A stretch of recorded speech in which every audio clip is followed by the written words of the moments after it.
Bismillah, Assalamualaikum warahmatullahi wabarakatuh.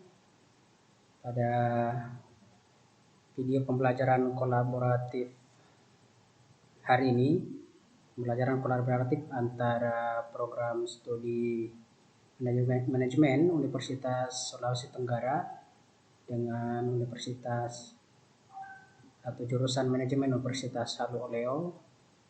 Pada video pembelajaran kali ini kita akan membahas topik tentang merancang dan mengelola komunikasi pemasaran terintegrasi.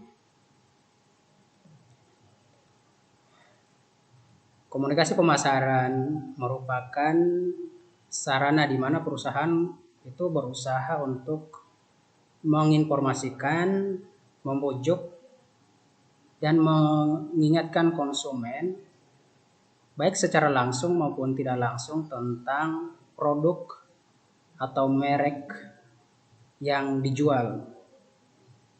Jadi sekali lagi bahwa dalam komunikasi pemasaran itu merupakan usaha untuk menginformasikan, membujuk, mengingatkan konsumen baik langsung maupun tidak langsung tentang produk atau merek yang dijual. Nah, dalam lingkungan komunikasi pemasaran saat ini itu begitu berubah secara cepat dengan adanya integrasi teknologi. Ya, jadi perkembangan teknologi saat ini itu merubah pola-pola dan cara-cara komunikasi dari sebelum-sebelumnya. Baik dalam proses pengiklanan, ya, yang disertai dengan musik maupun pengiklanan dalam bentuk video, ya. Kemudian integrasi teknologi saat ini juga, apalagi dengan adanya berkembangnya media sosial, maka proses komunikasi pemasaran juga begitu mudah, ya, dan bukan cuma mudah, dia juga cukup efisien dibanding dengan masa-masa sebelumnya. Nah, apa sebenarnya yang diharapkan dari proses komunikasi pemasaran? Nah, yang pertama adalah bagaimana bisa membangun kesadaran. Ya, kesadaran apa yang dimaksud? Bahwa konsumen itu dibuat sadar bahwa ada produk A misalnya, ada produk B misalnya. Jadi mereka akan tahu, ya, seperti yang di slide itu yang bagian 2, pengetahuan. Jadi konsumen nanti akan tahu bahwa ada produk A, produk B, produk merek A, produk merek B gitu.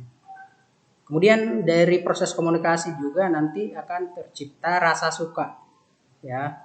Bagaimana mungkin mereka akan menyukai produk kita kalau tidak dikomunikasikan. Nah, oleh karena itu komunikasi pemasaran itu menjadi penting dengan tujuan untuk membangun rasa suka dari konsumen itu, ya. Kemudian preferensi, ya, preferensi. Jadi walaupun saat konsumen terkontaminasi dengan berbagai macam bauran komunikasi dan saat itu juga tidak melakukan proses keputusan pembelian, nah di dalam atau suatu saat nanti ketika konsumen ingin membutuhkan produk itu, dia akan teringat, oh dulu pernah ada produk A yang diiklankan, atau dulu pernah ada produk B yang diiklankan. Nah, dari komunikasi yang dibangun itu akan menambah preferensi konsumen terhadap berbagai macam produk. Kemudian keyakinan dan pada akhirnya konsumen itu diharapkan dari komunikasi yang dilakukan bisa tercipta keputusan pembelian. Selanjutnya, bagaimana membangun komunikasi yang efektif? Ya, walaupun saat ini ditunjang dengan kemajuan teknologi informasi, ya, tentu juga tetap kita mengidentifikasi bagaimana proses atau tahap-tahap atau langkah-langkah yang harus dilakukan. Nah, yang pertama adalah kita harus mampu mengidentifikasi pemirsa sasaran. Ya, jadi dalam melakukan komunikasi pemasaran harus bisa kita mengidentifikasi siapa sih sasaran yang akan atau siapa sih konsumen yang akan menjadi sasaran kita.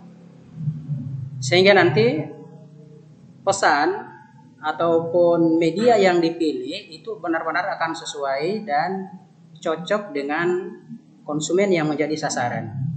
Sebab kalau ini tidak dilakukan, bisa jadi bauran pemasaran yang dilakukan itu tidak akan sampai pada konsumen yang diharapkan. Jadi yang pertama yang harus dilakukan adalah harus bisa mengidentifikasi siapa pemirsa, siapa konsumen, siapa target pasar sasaran yang akan dituju.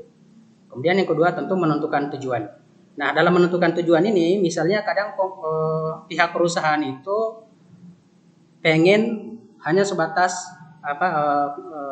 untuk awareness saja, ya.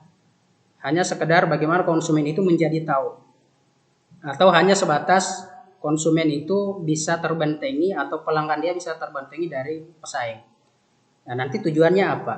Itu juga harus tahu ya di awal sebelum mau rilis proses atau bauran komunikasi pemasaran.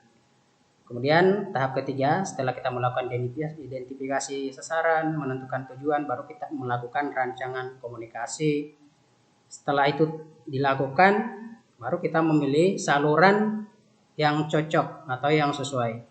Contohnya saja dalam memilih saluran ini, saat ini misalnya ketika kita melihat berbagai macam media sosial, tentu juga akan menjadi berbeda. Ya, misalnya memilih Facebook dan Instagram saja, itu akan ada perbedaan yang signifikan. Dan mesti ada alasan mengapa Facebook yang dipilih, mengapa Instagram saja yang dipilih, atau mengapa kedua-duanya. Atau mau mengiklankan lewat saluran influencer yang sedang tren saat ini juga, itu akan menjadi atau harus ada alasannya mengapa itu dipilih. Kemudian kita harus menyesuaikan dengan anggaran yang ada. Kemudian selanjutnya sampai pada proses evaluasi, ya. Kita harus mampu mengukur sejauh mana ketercapaian dari komunikasi pemasaran yang kita lakukan. Baik, di dalam mengidentifikasi konsumen atau pemirsa sasaran, setiap perusahaan itu harus bisa melihat siapa sih pengambil keputusan dalam proses pembelian produk tersebut. Ya. Misalnya iklan mobil. Nah, iklan mobil itu nanti proses pengambilan keputusan itu cukup rumit. Bukan cuma kepala keluarga, di sana ada istri, ada anak, ya cukup kompleks. Tapi ada produk tertentu yang proses pengambilan keputusan tidak melibatkan banyak orang. Terutama untuk produk-produk yang keterlibatan rendah, ya. Nah, karakter-karakter produk seperti itu harus diperhatikan di dalam mengidentifikasi pemirsa sasaran agar sesuai dengan pola komunikasi yang dibangun. Oke, kalau tadi tahap kedua ada tujuan. Nah, ini ada 4 tujuan dan mungkin saja bisa lebih dari ini. Nanti perkembangan teknologi terus gencar, mungkin bisa lebih dari ini. Misalnya kebutuhan, kesadaran merek, sikap merek, dan keputusan pembelian. Oke, ini strategi yang harus dilakukan. Bagaimana cara melakukan komunikasi yang baik? Yang pertama, pesan. Ya, bagaimana pesan dalam komunikasi itu didesain dengan baik. Ya, saat ini juga banyak pelatihan-pelatihan untuk bisa membuat atau mendesain pesan-pesan di bauran pemasaran. Misalnya di media sosial untuk menulis caption itu kadang dibutuhkan waktu yang cukup lama.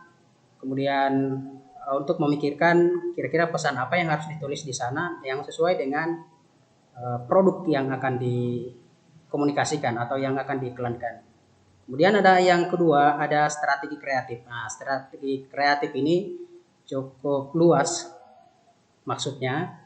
Nah, misalnya adalah teknik pengambilan gambar. Ya, itu salah satu contohnya ya. Walaupun misalnya produk kita bagus, berkualitas, tapi dalam proses pengambilan gambarnya kurang bagus, akhirnya kelihatan buram begitu. Nah, itu juga bisa memberikan kesan bahwa produk itu tidak begitu menarik. Dan cara-cara atau teknik kreatif ini akan terus berkembang.